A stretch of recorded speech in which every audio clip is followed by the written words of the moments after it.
Assalamualaikum warahmatullahi wabarakatuh. A'udzu billahi minasyaitonir rajim. Bismillahirrahmanirrahim. Alhamdulillahi rabbil alamin. Wassalatu wassalamu ala sayyidina Muhammadin wa ala alihi wa sahbihi ajma'in. Amma ba'du. Pemirsa yang dirahmati Allah, dalam kesempatan ini marilah kita sama-sama memanjatkan puja dan puji syukur kehadirat Allah Subhanahu wa taala, yang mana atas nikmat dan rahmatnya kita semua mendapatkan limpahan kesehatan, keberkahan, dan lain sebagainya. Pemirsa yang dirahmati Allah, marilah kita sama-sama ikuti tausiyah mau'izatul hasanah, tambahan pelajaran dari Syekh Agus Kiai Haji Mukhlason Rosyid, pengasuh Pondok Pesantren Jaya Baru dari Bangsal Mojokerto. Selamat mengikuti. Ketika kita bertawasul di dalam aturan syariat, mengapa harus menyebut isim, nama yang kita kirimi?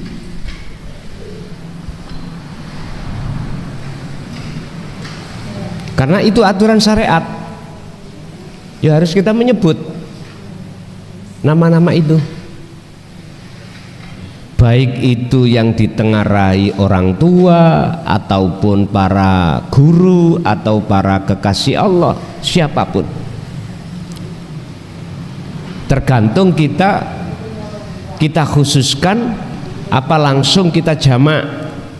Misalnya khususon ila jami'il auliya illah, berarti seluruh kekasih Allah masuk.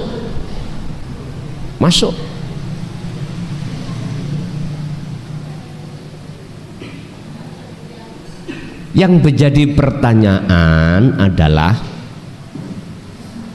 keadaan ruhaniyah kita, hati kita bagaimana, imannya menghadapnya kemana. Ini ada dua orang, dua hati, dua ruhani kelompok. Ada kelompok yang menghadap terhadap sesama makhluk, misalnya khususon ila abi wa umi, ati sampean mesti mandangi nangoni makhluk, tidak hanya di lesan, hati pun kita pada makhluk.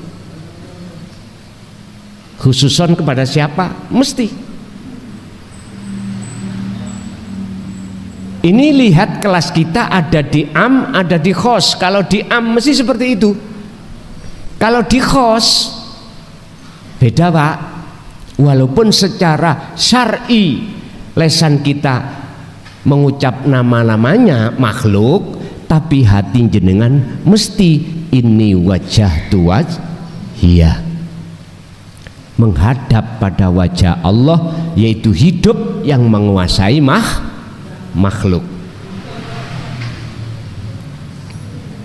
Inilah yang Allah maksud sebagai hati yang punya akhlak ilahiyah, duweni tata krama. Sebab makhluk siji ambek makhluk siji ne asline ya ora iso manfaati, ora iso nulung.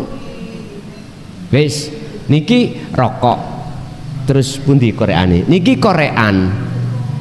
Coba kalau tidak ada pihak ketiga, korean ini nggak mungkin akan bisa menyala dengan sendirinya terhadap rokok.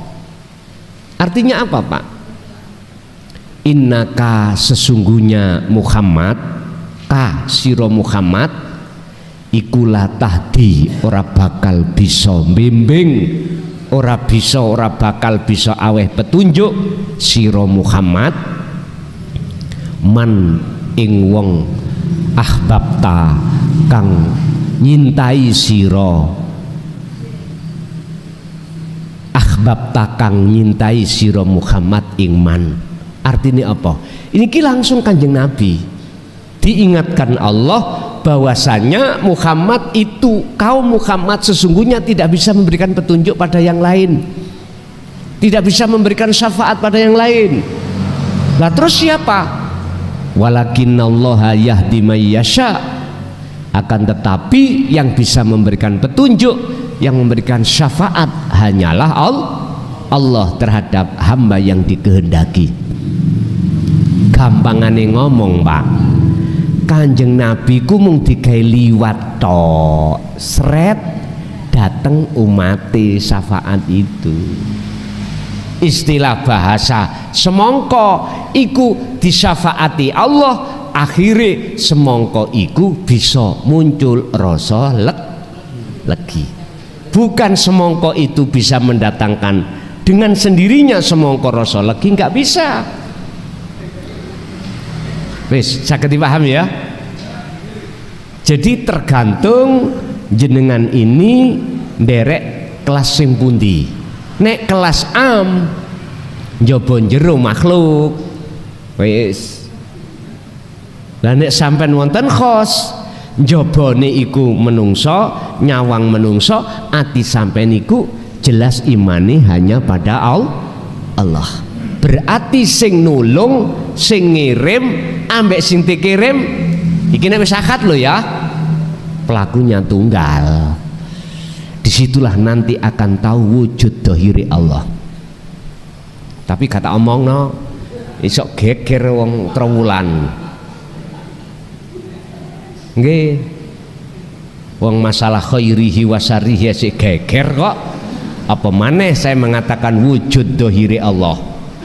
Coba sampean buka nang surat Al-Hadid ayat 3. Huwal awwalu wal akhiru wadz-dzahiru wal batin.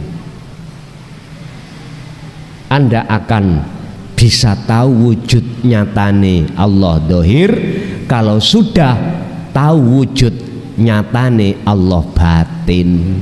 Pun nek sampean dohir iku sampean ngomongno iku ajarane Siti Jenar kok ngono.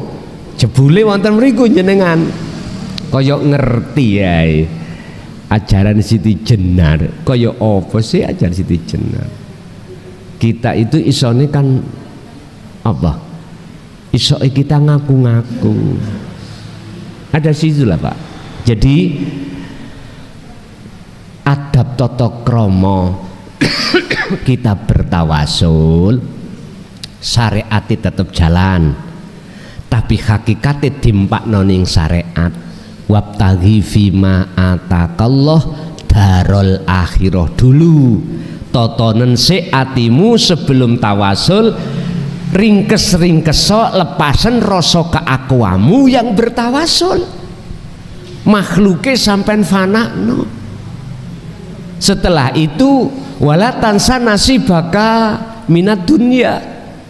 Duniawiyah makhluke ya ojo ditinggalno, iku bagiane memangi. Jadi dzikir tawasul utawa donga sing tutuk yaiku dungane anak sing soleh. Anak sing soleh adalah anak yang sudah kelangan anai. Orang yang makrifat adalah orang yang kelangan orangi. Tambah suwe tambah bingung no. Memang ngaji babakan ilmu hati iki Pak, nek dirasa-rasane yo bingung no. Iya. Contoh, wong makrifat iku adalah orang yang sudah tahu ketemu Allah.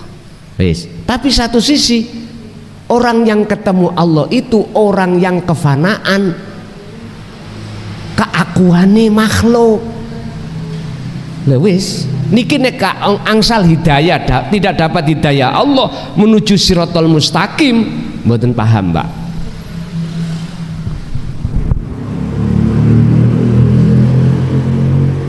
Padha mboten? Enggak ada dua. Bukan perkarane makhluk iku bisa ketemu nyawang madhep dadi siji nang Allah, mboten.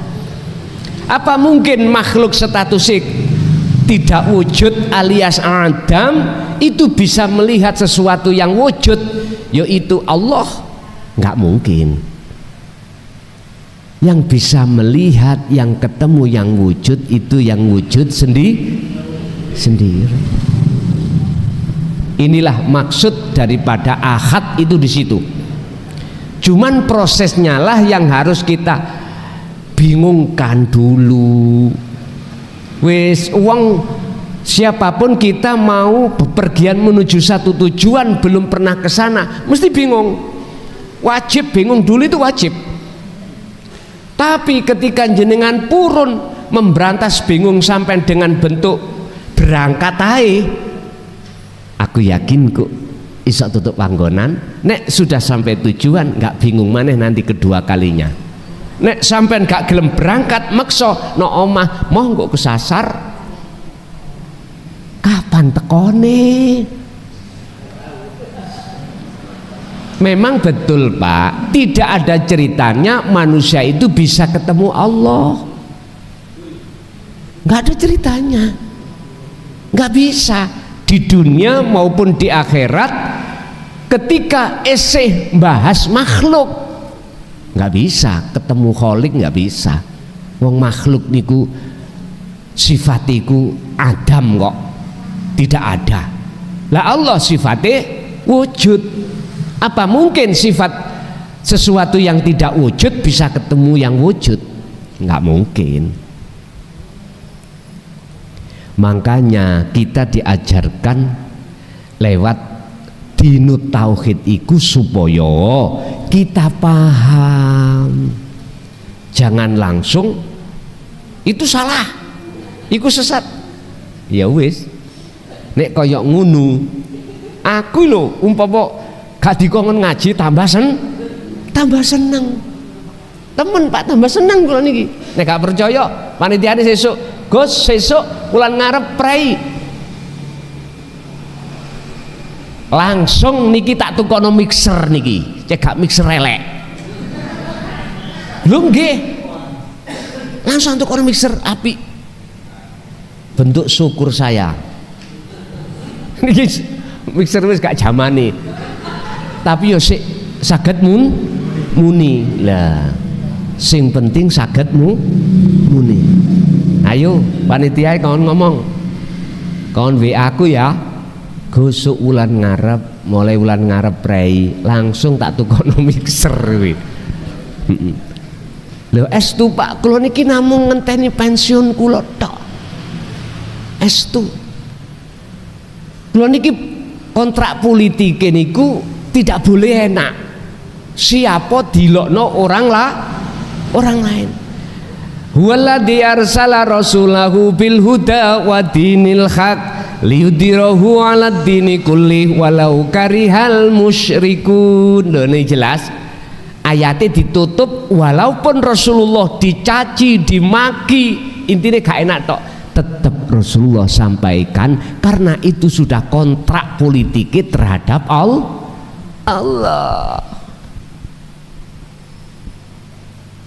Makanya Rasulullah berani mengatakan innama ana basarum mislukum, aku padha mbek awakmu. Mana sing ngaku-ngaku duriyah, aku padha mbek awakmu? Enggak ada. Justru aku luwih mulya katimbang awakmu. Mulyakno aku, ngoten. Nek Rasulullah enggak pernah ngomong ngoten. Lah ini kan dituangnya di dalam Al-Quran toh Pak. Kul katakan Muhammad innama ana basarum mitlukum, rupane ucapan sesungguhnya aku sama dengan kamu podo makhluke ora iso apa iso apa disebabkan diapa-apa no Gusti. Lah ngoten lho niku. Masalah syafaata, ayo saiki ana wani-wani sing ngaku duriyah iso duwe syafaat. Nyun sewu tabrak nambek surat napa Al-Qasas iku. Al-Qasas 44 apa Az-Zumar ayat 44. Kul lillahi syafa'atu jami'an.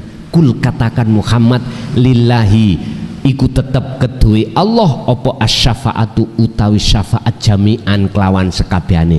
Lho niki lho ndamel maf'ul mutlak, gak main-main. Artinya semua syafaat apapun pertolongan iku datangi wae Gusti Allah, bukan wae Muhammad. Wis ah, cetha amen. Kula ngomong Quran iki. Cuman syafaat itu dilewatno Kanjeng Nabi. Lho ngoten niku untuk jenengan. Makanya sekarang kita melihat makhluki Muhammad apa melihat Allahnya yang menguasai Muhammad, tergantung jenengan. Nek jenengan nyawang Muhammad mesti menuduh sing legi iku semongkong. Jelas nggih? Yes. Inna sholata sak temene salat iku tanha bisa nyegah anil faksha wal mung. Pertanyaane sholat yang bagaimana? Yang kedua faksha mungkar yang bagaimana? Kita bahas masalah sholat. Jadi di situ ada dua pembahasan kita. Pertama tentang masalah sholat, kedua faksha ambek mungkar.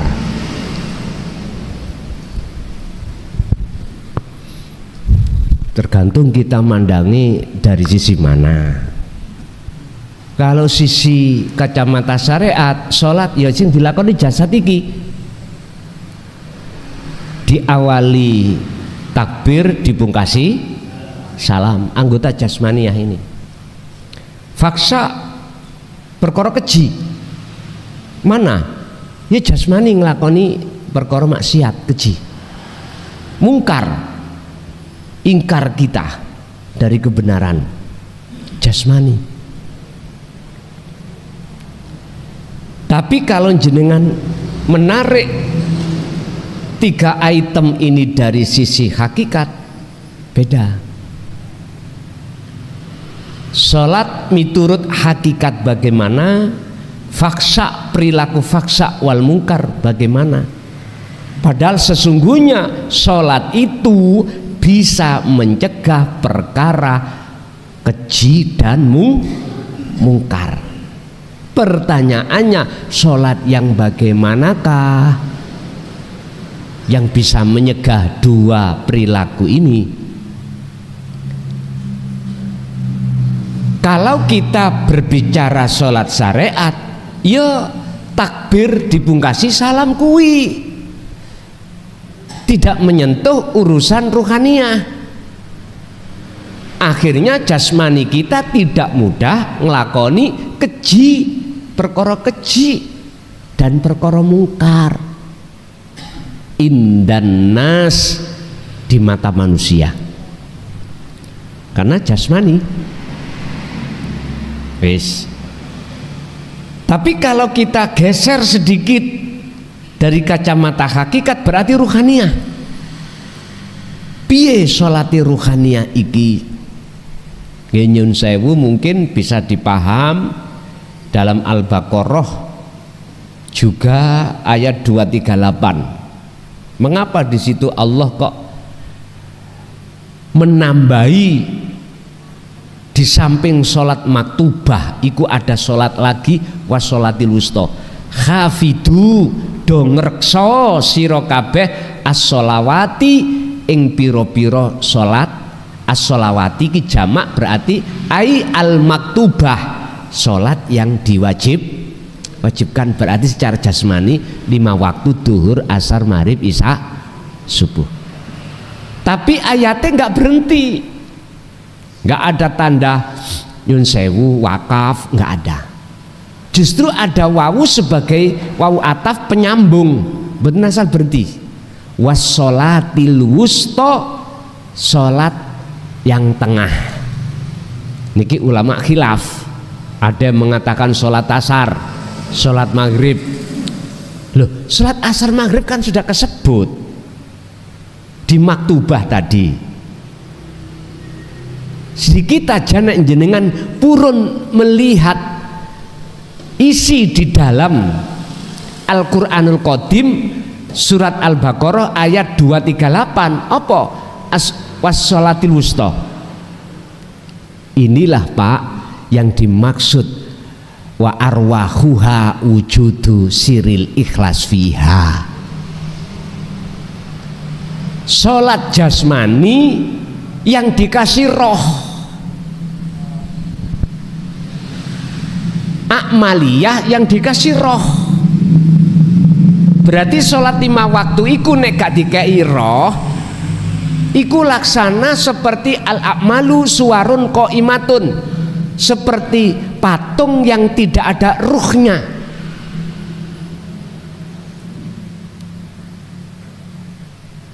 Lalu biar sholat ini tidak seperti patung, artinya biar bermanfaat sehingga bisa untuk anil faksa wal mungkar. Bagaimana? Wa arwahuha utawi roe sholat iku wujudu siril ikhlas fiha. Wujute sampean kudu nekakno wujute rahasiane ikhlas fiha ing dalem salat. Wis titik.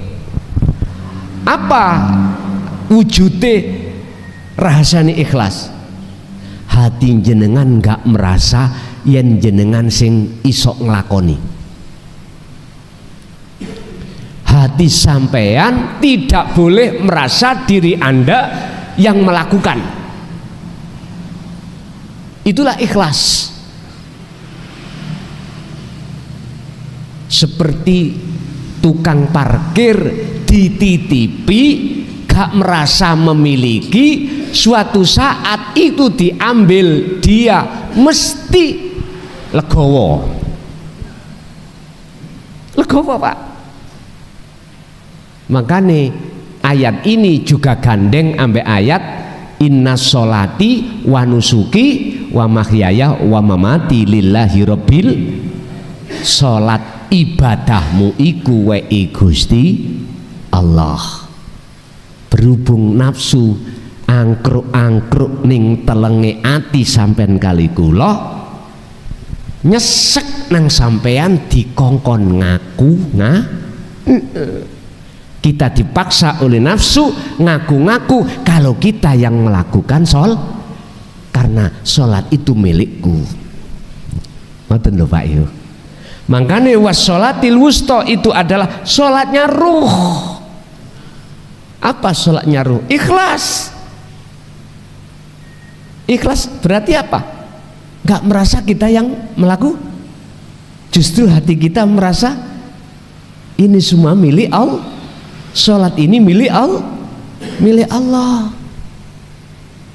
Barulah sholat yang seperti ini wakumu lillahi qanitin ay khosyiin bisa khusyuk. Ya sholat yang seperti inilah sholat yang bisa mencegah faksa, keji, mungkar lan ingkar. Wis. Faksa perbuatan keji ku pundi? Jenengan dolim nang Allah hati ini. Contoh kula. Saya beriman, dalam hati saya ada iman sing nyolong ati lho, bukan jasmani. Ati iki duwe iman sing nyolong pelemku siah. Berarti atiku iku telah faksa nang Gusti Allah. Dolim, melampaui batas, karena saya menuhankan ada Tuhan lain sebagai penguasa perkara itu tadi. Wis niki sik dereng saged diterima, pun dipaksa lho ya. Estum pun dipaksa. Intine Pak, nek sampean dereng saged ngimani kabeh makhluk gerak iku Gusti Allah sing gerakno, Mboten saged nrimo niki. Mboten saged. Nek sik merasa kita yang bisa melakukan sendiri dalam hal apa-apa, kita nggak bisa menerima pemahaman ayat niki, mboten saged. Jadi sholat yang bagaimanakah? Jawabannya sholat yang khusyuk. Faksa yang bagaimana? Keji yang dimaksud kita menuhankan yang bukan Tuhan. Kita beriman pada selain Allah. Maksudnya selain Allah ilahun wahid. Mungkar itu apa? Mungkar itu kita ingkar, nggak percaya dengan ilmu amal istiqomah. Ajaran Rasulullah di jalur dinut tauhid yang qad tabayyana rusdu minal ghoi, yang ajaran ini untuk membebaskan ruhaniyah kita dari belenggune nafsu, kita nggak percaya. Ini maksudnya mungkar itu di situ. Sehingga nyun sewu, apapun perilaku yang muncul dalam diri kita, mesti kita aku kita yang melakukan.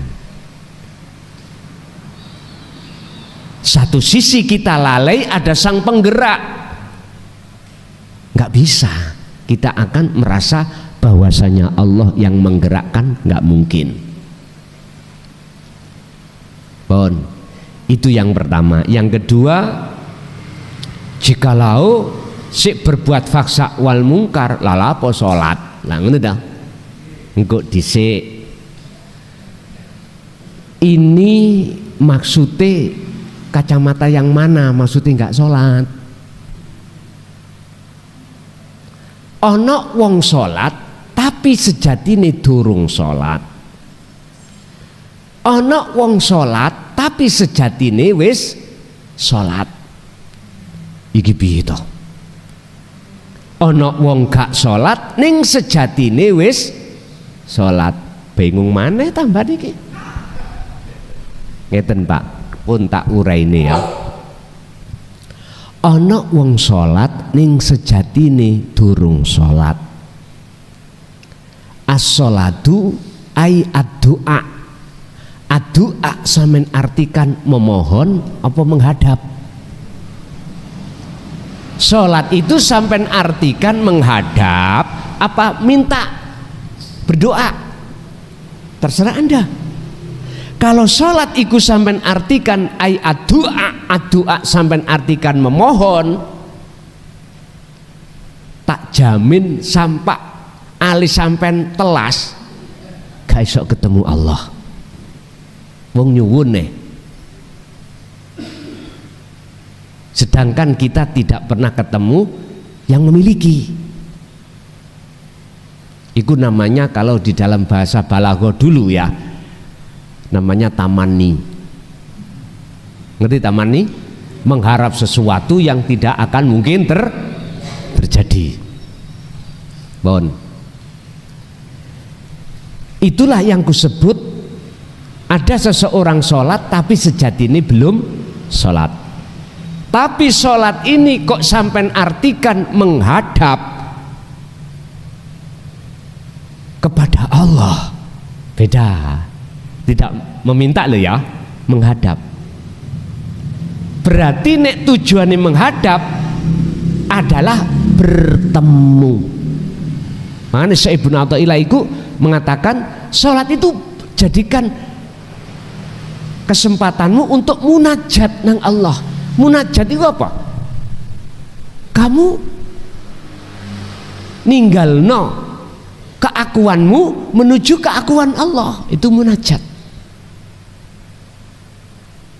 Yakfur bitaghut wa yu'min billah. Sebab Qur'ane ud'uni madepo sira ing ingsun dulu. Niki yang banyak yang artikan kan ud'uni njaluk sira ni ing ingsun. Wong njaluk nanggone njaluk perkara jeruk kudu metuki sing duwe jeruk dhisik. Makanya kalimatnya ni ingsun. Jikalau kau niku ada syarat yang disembunyikan. Jikalau kau betul-betul mintanya terhadapku, astajib, maka tak jawab, tak sembadani. Kebanyakan kita kan enggak, Pak, enggak metui Allah dulu. Ati iki arep-arep tekone berarti kita madepe nang jero, tidak menghadap pada yang memiliki. Itu namanya nyolong. Ngambil sesuatu enggak bilang dulu pada yang memiliki. Mestinya kita moro ketemu nang Allah. Sampai nek wis ketemu, padahal tadinya itu berangkat njaluk jeruk, gak iso ngomong sampean. Mboten saged ngomong njaluk jeruk, mboten saged. Tapi mesti jeruke teko. Sebab innallaha ya'lamu ma fis sudur. Jadi kita menghadap Allah itu Allah wis ngerti apa maksudmu. Ada di situ. Niki berbicara tentang adab tata krama lho Pak ya. Kita berdoa itu harus menemui Allah, menghadap. Kita sholat harus menghadap. Kalau jenengan menghadap, ya iki namanya wong sholat sejatine wis sholat.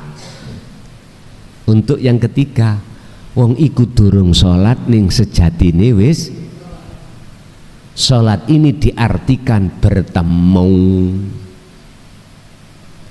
Dia ketika mohon maaf sekali lagi, dia secara dohir orang mandang wong liya jenengan nganggep iku sholat, tapi dhek gak nganggep dhek sholat. Ya iki sejatine dhek wis ah. Nek sik bingung ya gen mangan jeruk ae sik ngono. Pun gak kena dipaksa Pak niki Pak. Estu gak kena dipaksa. Tauhid itu mengajarkan bagaimana hati kita untuk meniadakan selain Allah dalam konteks wujud, dalam sifat nafsiyah, dalam konteks kudrat iradat ilmu hayat sama basor kalam, dalam konteks sifat ma'ani dan seterusnya. Artinya dengan cara meniadakan selain Allah di dalam diri kita inilah jenengan akan diseret Allah ning alam kefanaan. Setelah itu muncullah alam musyahadah, dan disitulah alam di mana cahaya makrifat itu enggak pernah mati, enggak pernah wafat, udah menyala terus. Disitulah maksudnya. Jadi kalimat lalapo sholat lah wong awak diisik berbuat faksa dan mungkar. Faksa mungkar yang mana? Makanya harus dipertanyakan. Ini ada dua kacamata, kacamata syariat begini, kacamata hakikat begini. Terserah jenengan gak gelem mangan sate sebab yo penyakitnya gak salah, darah tinggi. Saya entek sate limo nggak apa-apa karena nggak punya darah tinggi. Sampai nggak mangan yo gak salah, saya makan juga nggak salah. Gitu loh bos. Bismillahirrahmanirrahim. Kullu nafsin utawi saben-saben jiwa diri kita iku dzaiqatul maut, mesti ngalami kematian. Cara mandang sampeyan lewat mana ayat ini? Jikalau kita mandang secara syariat, ya jasad ini siapapun kita pasti mati. Urusan mati sebab loro bisa saja, jalani lewat tuwek, jalani lewat wis macem-macem. Tapi yang jelas Dalam pandangan kacamata syariat kita memandang jasmani. Wis sampean takok kiai model ya apa, mesti maksudnya jasmani. Entah berapa umur kita pasti akan mengalami seperti itu. Tapi ini kalau kita pandang dari sisi hakikat, kacamata hakikat Pak, beda. Bukan jasmani tapi rohani. Lah matine rohani, matine hati kita tatkala kita itu menjadi budaknya hawa nafsu. Jari wong Jawa badang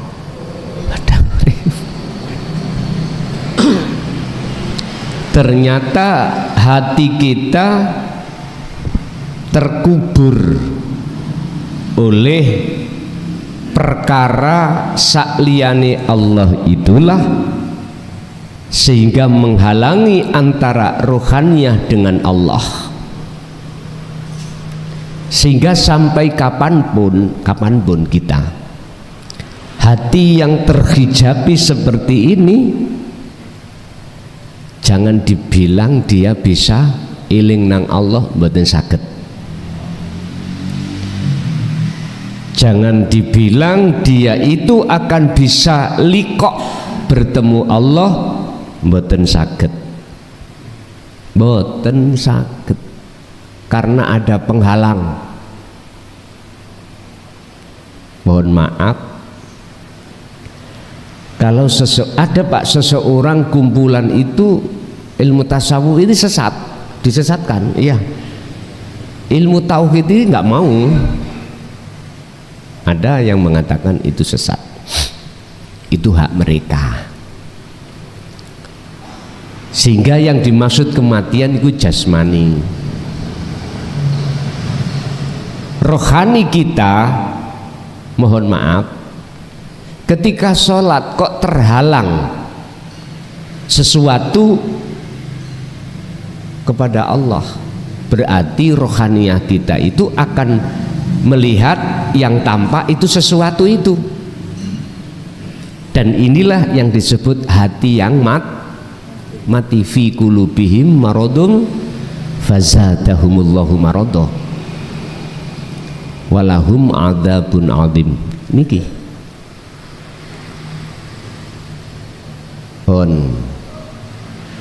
padahal di dalam kitab Hikam Syekh Ibnu Athaillah dawuh pasal 15 sampai 24. Kitab ini diakui oleh orang-orang Nahdiyin, tapi belum tentu diakoni orang selain Nahdiyin. Artinya ada kelompok seseorang itu kalau ngomong ilmu tasawuf, ilmu yang membahas tentang hati itu sesat. Ada yang mengatakan itu. Loh ya itu haknya sendiri Pak, biar gak ada masalah. Sehingga apapun yang mereka lakukan, hatinya tetap mengakui dirinya yang melakukan. Niku haknya masing-masing. Bagaimana Syekh Ibnu Athaillah mensikapi terkait masalah ini? Kaifa yutasawwaru, apa mungkin bahwasanya Gusti Allah iku ayah jubahu, bisa dialing-alingi bikulli syai'in kelawan saben-saben suci, padahal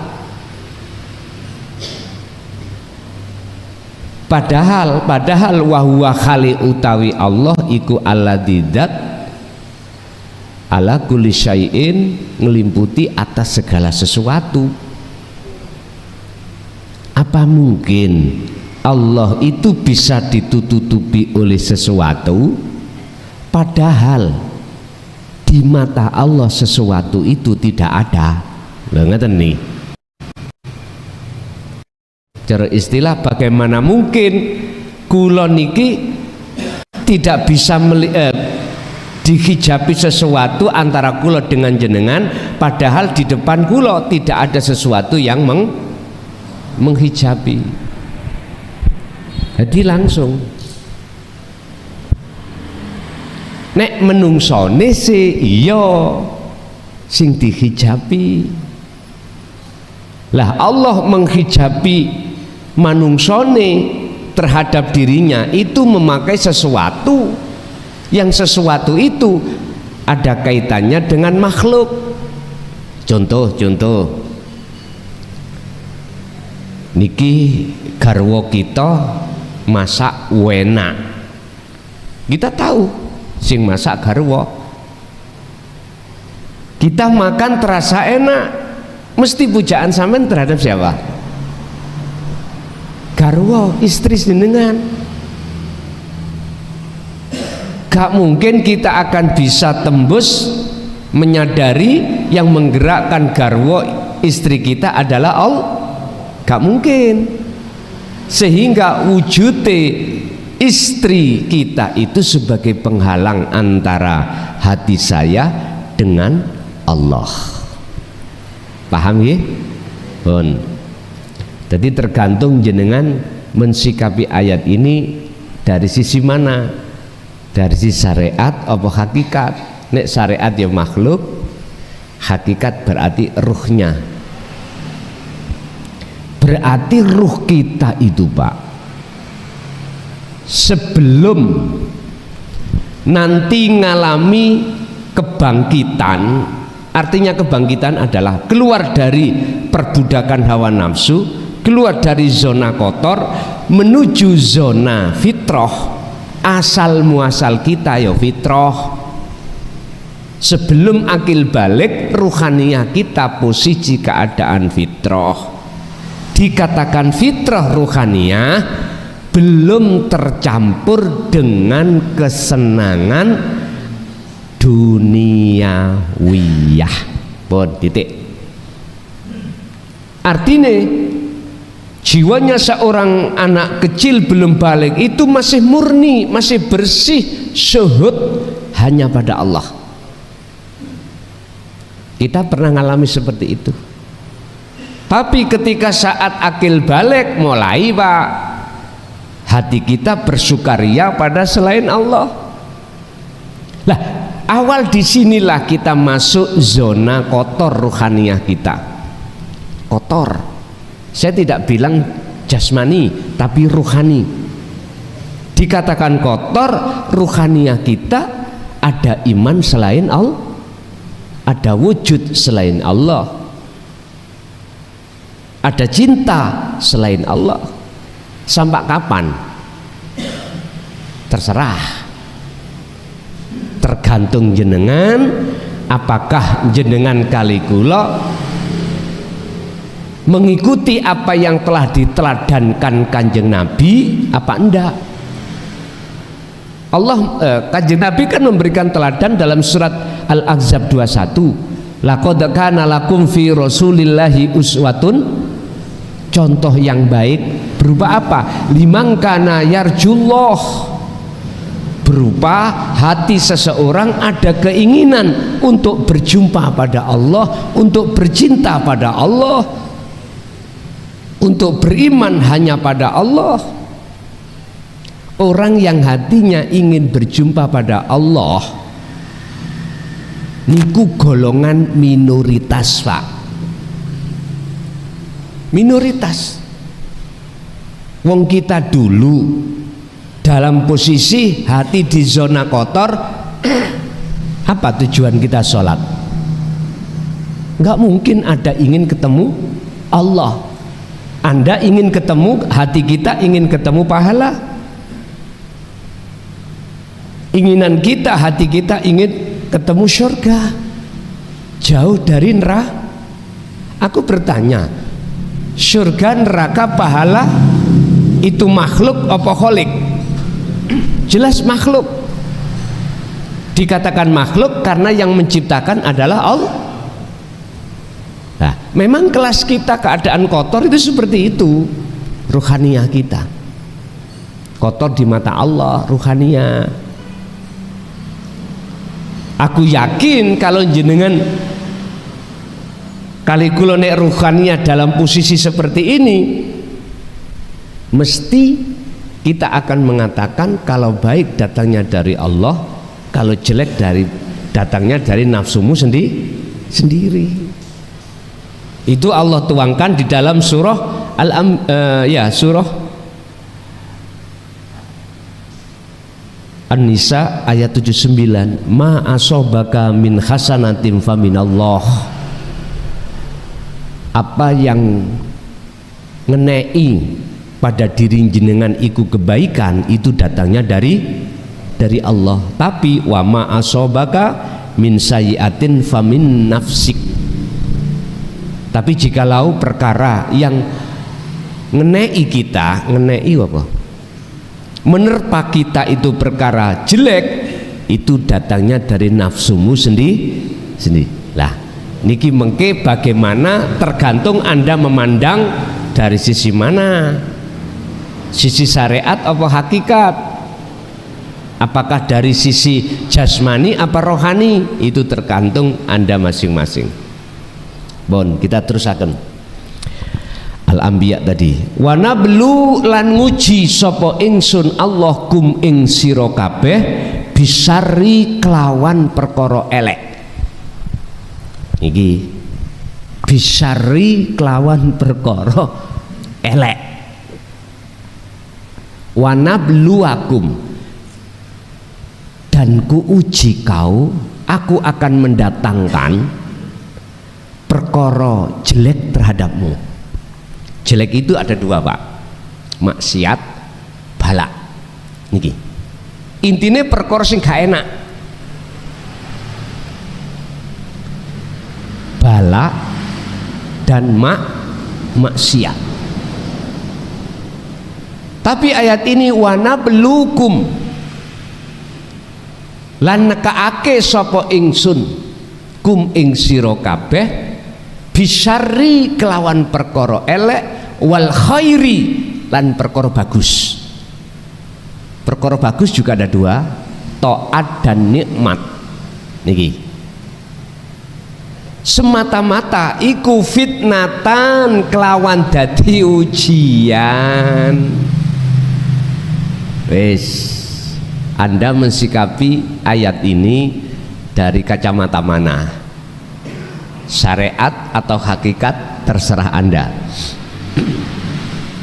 Kalau Anda mensikapi dari sisi syariah, nyun sewu, jikalau Anda didatangkan bala dan maksiat, mesti ati sampai muring-muring. Perkara elek, ngamuk, takdir yang bersifatkan gak cocok miturut sifat basariah kita sebagai manusia. Awak loro, nyun sewu, terus jenengan iki ekonomine ancur, ora enek, tidak enak. Terus jenengan iki nyun sewu, berhubung awak iki gak enak, terus larinya kemana? Negatif kebanyakan. Tinggal Anda melihat makhluknya berupa takdir atau yang mendatangkan atau yang menggerakkan, tergantung. Kalau jenengan melihat makhluknya yang digerakkan Allah berupa perkara sing gak enak, gak cocok, mesti kita amarah, muring. Jatuhnya iman sampean kali kula mesti terhadap makhluk. Sapa sing nyolong pelemku? Si A. Karena kita memandang dari sisi makhluk, kacamata syariat. Pertanyaannya, si A iso gerak iku nek gak digerakno Allah apa iso? Padahal Bapak Ibu, Allah mendatangkan perkara elek iku semata-mata fitnatan, sebagai uji. Jawabannya lulus apa enggak sampean garap ujian? Kalau kita memandang makhluknya jelas gak lulus, Pak. Gak lulus. Iso muring-muring. Nyun sewu. Awak mari loro waras ganti bojo, bojo waras ganti anak.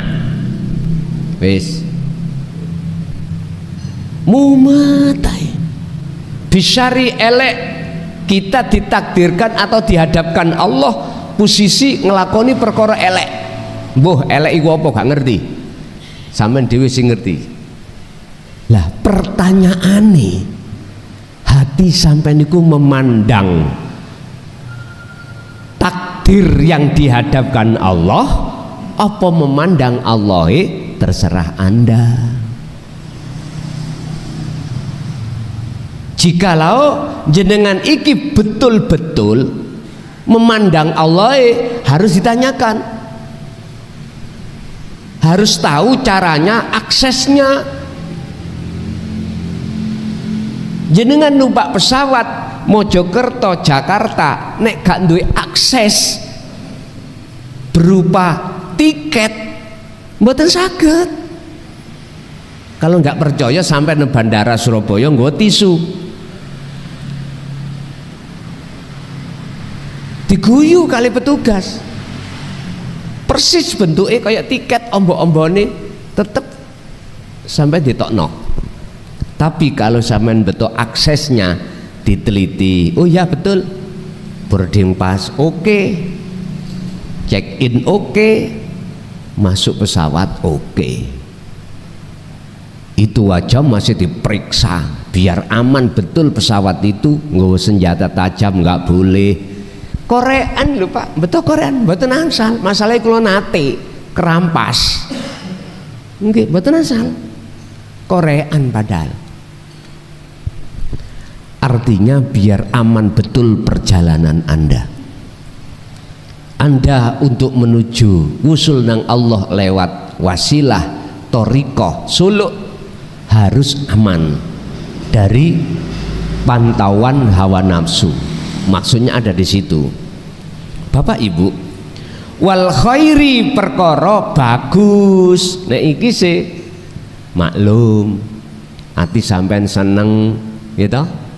Anak nganut, bojo gak ngecok apa, istri suami mboten cerewet gitu, dibelanjani berapapun matur suwun, ngalah-ngalahi tukang niku lho Pak, nang pertalan dikei 2.000 kan matur suwun, dikei 2.000 matur suwun ibu wis ta, seminggu dikasih 2.000 atau setiap hari dikasih 2.000 tetap matur sun. Wis lah enak kan enak. Ora tidak ada keenaknya sama belas. Ekonomi lancar. Cuman pertanyaan ini, Anda melihat makhluknya yang Allah jadikan sebagai ujian berupa baik apa ndelok Allah? Miturut konsep di hakikat. Siapapun Anda, apapun status Anda, alim gak alim, ilmu dohir loh ya. Jikalau kita memandang makhluknya berupa bisyari wal khairi, mesti ati sampean iki gak ono tenangi, ora ono tenangi. Umpama pas enak hanya sesaat, karena memandang makhluknya. Sekarang kita nggak usah ngomong masalah bisyari perkara elek, nek niki mesti muring-muring. Sekarang bil khairi perkara bagus, jenengan usahane lancar, jenengan isi ketakutan, si ono rasa wedi, rasa khawatir. Apa? Khawatir takut melarat, khawatir takut ekonomi ancur. Estu Masih tah sampean iki mewahi dunia pangkat dhukur ya apa? Mesti ono rasa khawatir. Khawatir kelangan jabatan. Padahal diomong ki Gusti Allah, walillahil masyriq wal maghrib. Al-Baqarah 115. Mulai jagat etan sampai jabat kulon. Wae sapa? Wae Gusti Allah. Oleh karena kita ngaku-ngaku inilah Bapak Ibu, akhirnya kita itu kebelenggu oleh hawa nafsu, boten saged kepanggih, tidak bisa ketemu Gusti. Inna sholati wa nusuki wa mahyaya wa mamati lillahi rabbil ngalamin. Jelas toh kita gak elok duwe. Nafsu iku pinter ngalim pol. Kita dipaksa kongkon ngaku-ngaku ilmune, kongkon ngaku-ngaku isok ngene, isok ngunung, punya ini, punya itu. Seperti itu, Pak. Jikalau jenengan memandang, bisa memandang Allah sang penggerak loh ya, tak jamin hati sampean gak gampang sumpek, gak gampang khawatir, karena sudah melepas yen sak temene kabeh iku wae Gusti.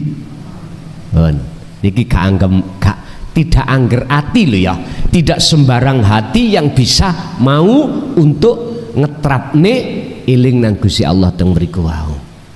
Tidak semua orang. Kita nggak usah bicara agama lain, agama kita sendiri Islam, umat Islam.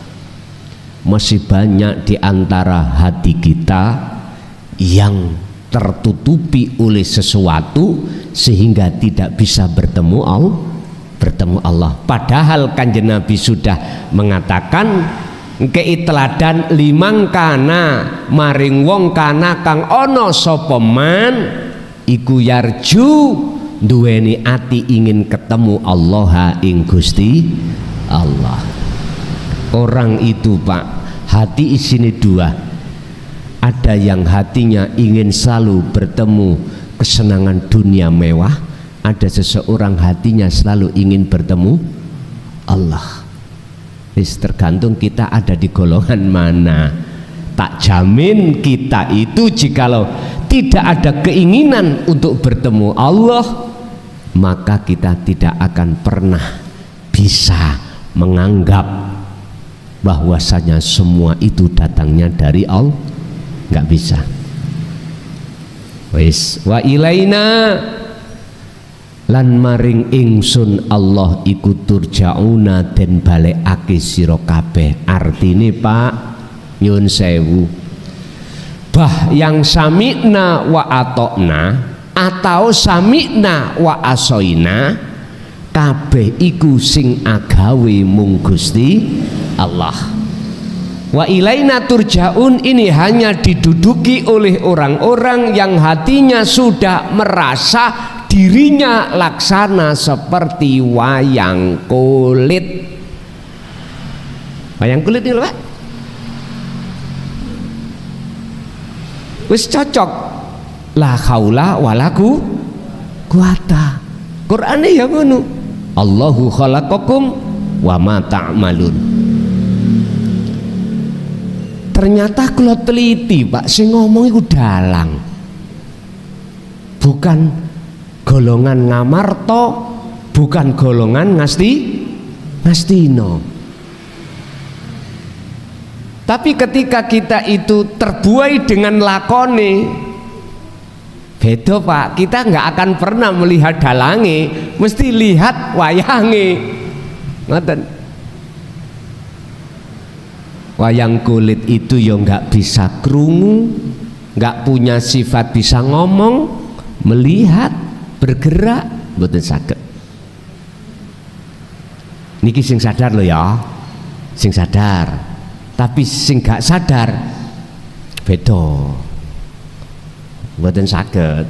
Tetep ngomongno Nek apik sangka Allah, nek elek sangka nafsunya sendiri. Monggo ayo dibahas. Surat An-Nisa ayat 79.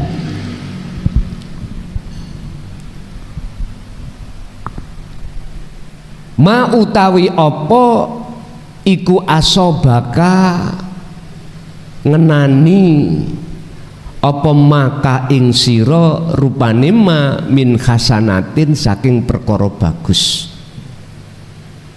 iku faminallah mongko iku tekone sangka Gusti Allah. Hon iki maklum ya, bah kacamata syariat, bah kacamata hakikat iki maklum kabeh iku sangka Gusti Allah. Ayat berikutnya atau wahyu berikutnya, wamalan utawi apa iku asobaka ngenani apa maka ing sira rupane ma min sayyiatin saking perkara elek ya faminan nafsik mongko iku datange sangka nafsumu dhewe. Wis tabrakan ya, tabrakan biar gak tabrakan di titik kalimah wa min nafsik niki sampai nek dereng bisa menerima tauhid sampai kapanpun tabrakan. Nafsika nun fa sin niki nek digabungkan dadine nafsu to Pak, artinya diri ingsun. Pertanyaane ngene, ning ati sampean iku muncul ingsun takholli apa tajalli ning jenengan manakala muncul ingsun takholli makhluk ya kita makhluk.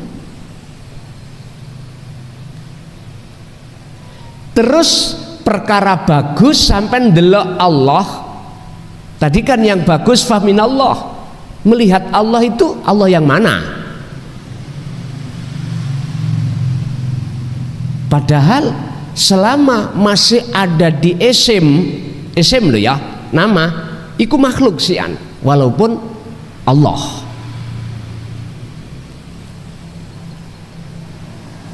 Saya katakan makhluk. Sing durung paham pun diterusno sik. Nyun sewu. Ning meja niki ana barang gini iki. Tisu, gosok, HP, spidol, HP, kacamata, mic, serban, gelas lan sak piture.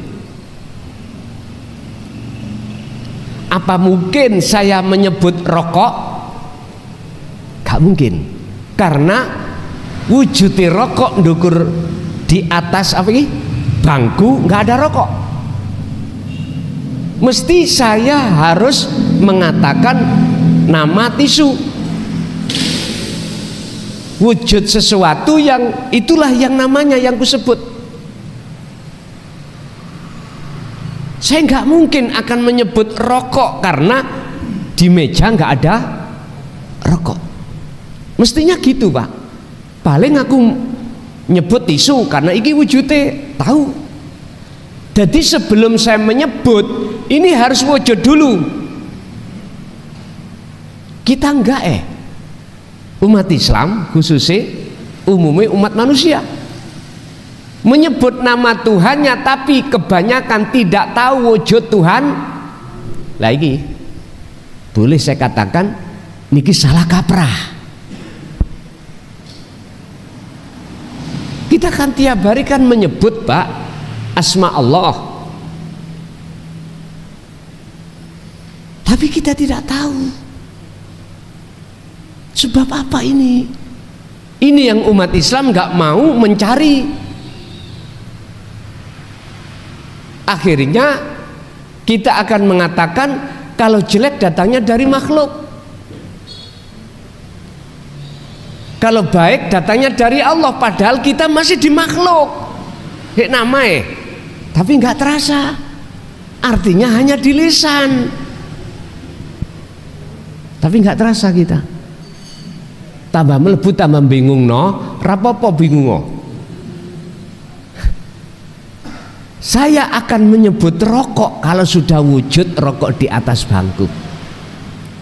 Awwaluddin ma'rifatullah. Kita beragama itu harus makrifat terlebih dulu pada Allah. Wis, kembali kepada min nafsik.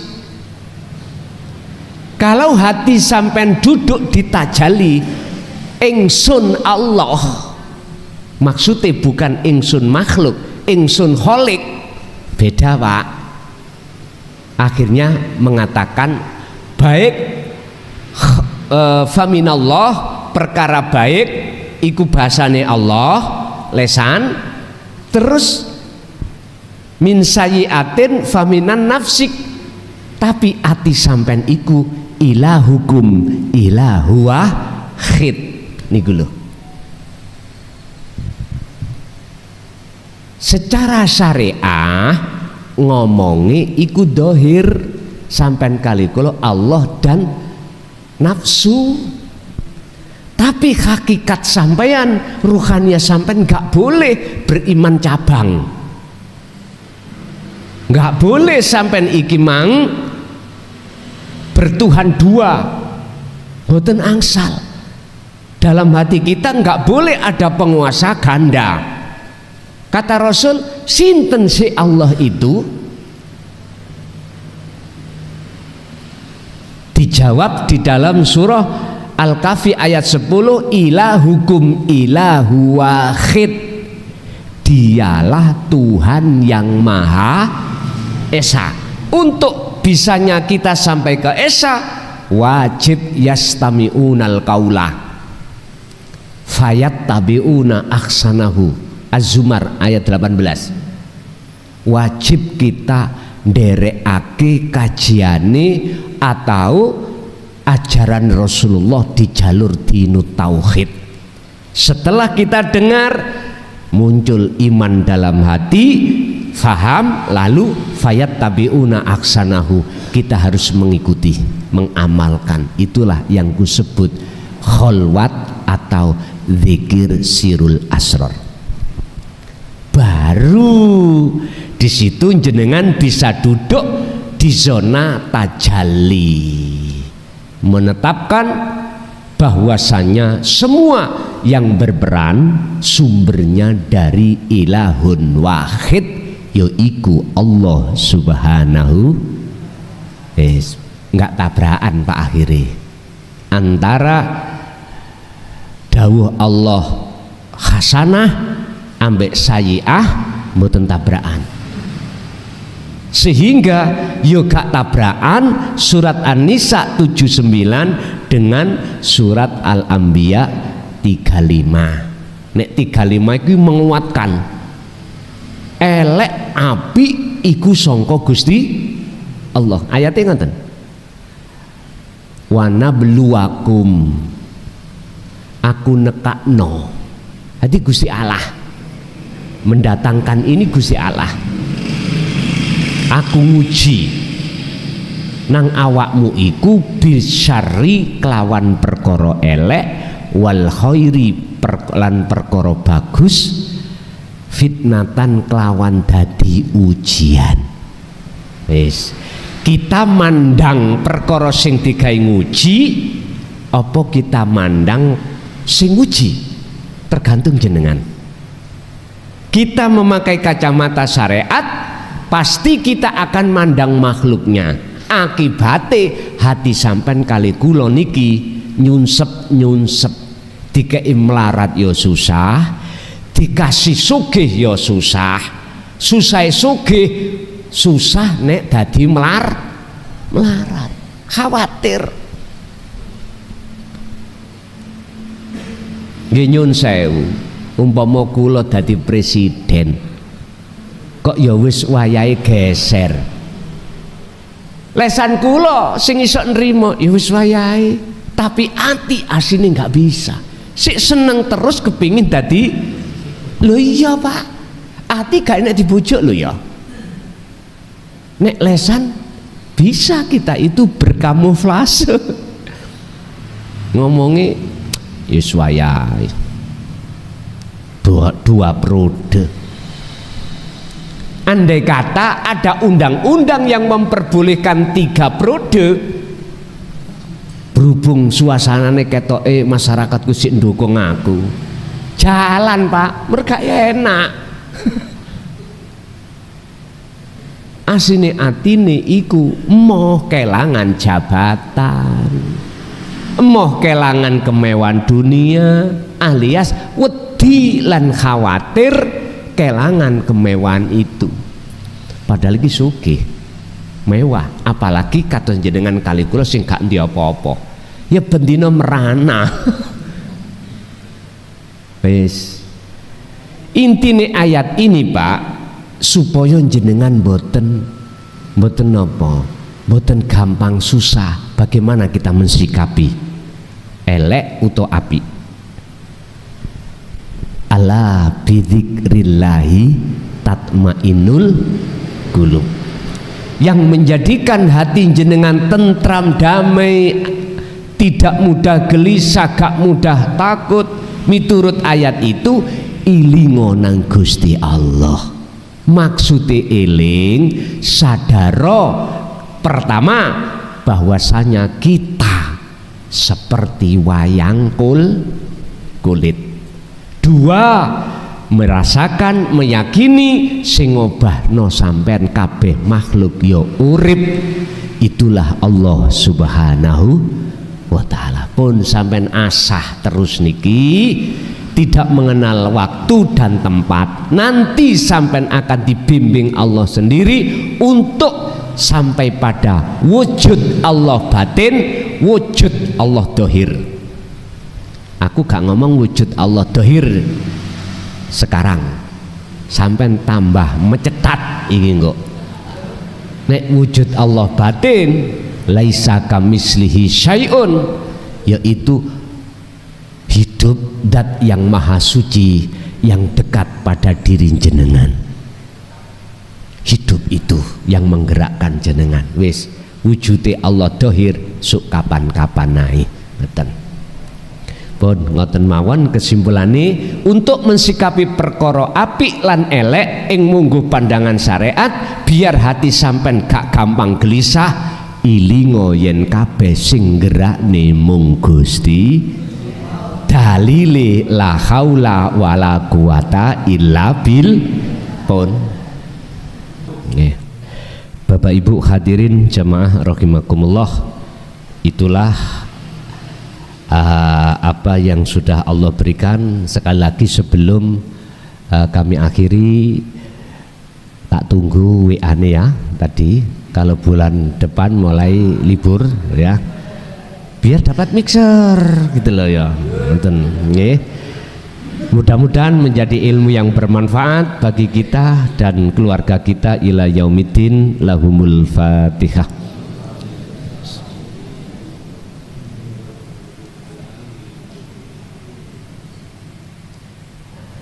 Akhirul kalam. Assalamualaikum warahmatullahi wabarakatuh.